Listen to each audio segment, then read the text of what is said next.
Hi, box office recap here. Today, I'm going to explain an episode called A Small Town from the drama fantasy series The Twilight Zone. Spoilers ahead. Watch out and take care. The episode starts as the TV news reports the death of Littleton Town's mayor, Trina Grant. The news pays their thoughts to the friends and family of the mayor. Trina was instrumental in turning the town into a lucrative tourist spot, but the new mayor, John Conley, is in favor of extending the nearby freeway and cutting the town off from it.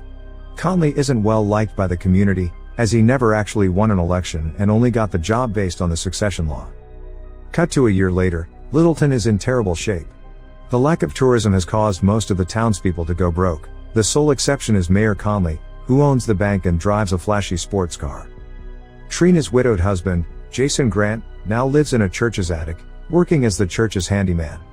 A teenager named Emilio brings supplies to Jason and shows Jason his drawings of the town's mayor. As they talk, Emilio asks Jason the reason for him living in the attic. It turns out that Jason never fully recovered from his wife's death, and now prefers to spend most of his time in the church attic rather than his own home, citing Trina's suggestion to be closer to God. Later that day, Jason gets permission from the church's pastor, Nichelle, to clean out the attic. While cleaning out the back corner, he finds a large model of the town and props it up on two stands.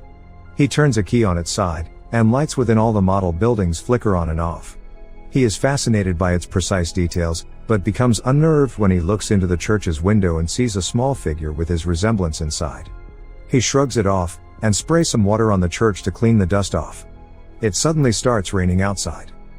The following morning, Jason has breakfast at the Busy Bee Diner. He talks with Anna, the diner waitress, and Emilio's mom. Then, he hears two men talking about yesterday's rain. They find it weird that it only lasted for a few seconds and hit only one block of the town.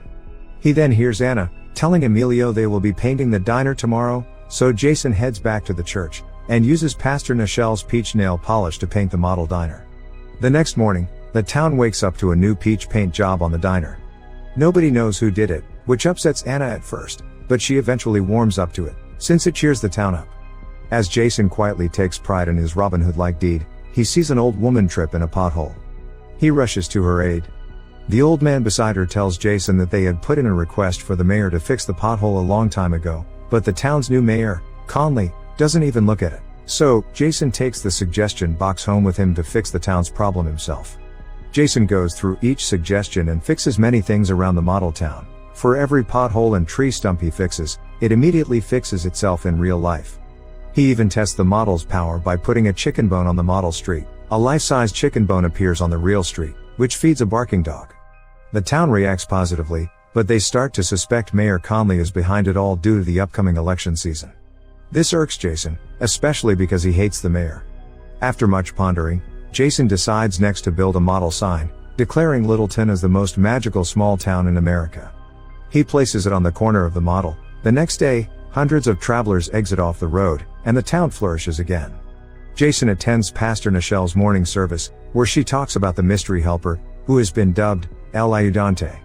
As a prideful Jason plays with his gold wedding ring, a churchgoer loudly theorizes the helper is Conley. Conley, who is at the service, does not deny it, but accepts the townspeople's gratitude regardless. A furious Jason plots revenge on Conley, so he drops a pebble on a model car. The next morning, the town wakes up to find a meteor has totaled Conley's sports car. He furiously demands any information, then sees Emilio laughing. He grabs his notebook and sees he has drawn his smashed car. Conley verbally attacks him, causing an angry Anna to defend her son. Conley regains his composure and speaks charismatically to the rest of the town. A rousing speech ends with him calling himself El Ayudante, drawing applause from the crowd and an angry stare from Jason. Later that night, Jason places a tarantula in the model town around the same time Conley is taking a leisurely stroll through town. A huge building-sized tarantula creeps down the street and petrifies Conley. As a satisfied Jason takes the spider off the model, the giant version gets pulled up into the sky. A visibly shaken Conley looks around but finds nothing. Emilio paints a large multicolored spider on the wall the next morning. A paranoid Conley sees it while walking down the street, and demands answers from Emilio. Anna steps in once more, and angrily tells Conley to talk it up with her if he has a problem with her son. Pastor Nichelle checks in on Jason one night. They discuss the town's recent turnarounds and Jason insists Conley isn't the mystery helper. Nichelle corrects him, and says anyone is capable of good change, even the most stubborn ones. He stops terrorizing calmly and returns to his good deeds, now adding more lights to the Littleton sign. While the new sign reappears and shines bright, it drains too much electricity and the town loses power. An emergency town meeting is held in the church. The townspeople are obviously panicked and demand Conley to fix it.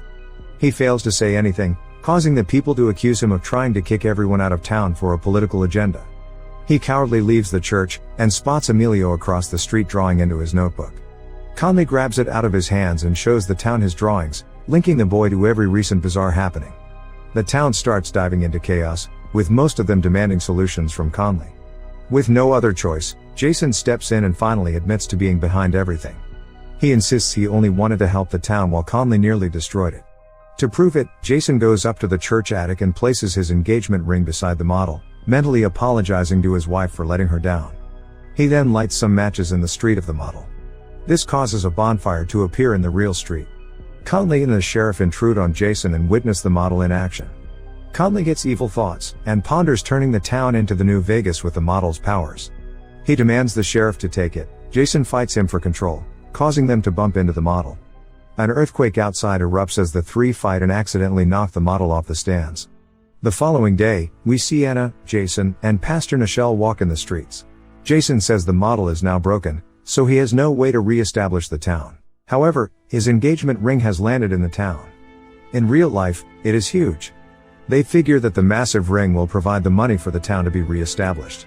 A nearby newscaster reports it is one of the largest pieces of gold ever found, suggesting that the town will flourish. Subscribe for more videos like this, turn on notifications, and leave a like to help the channel out. Thank you for watching.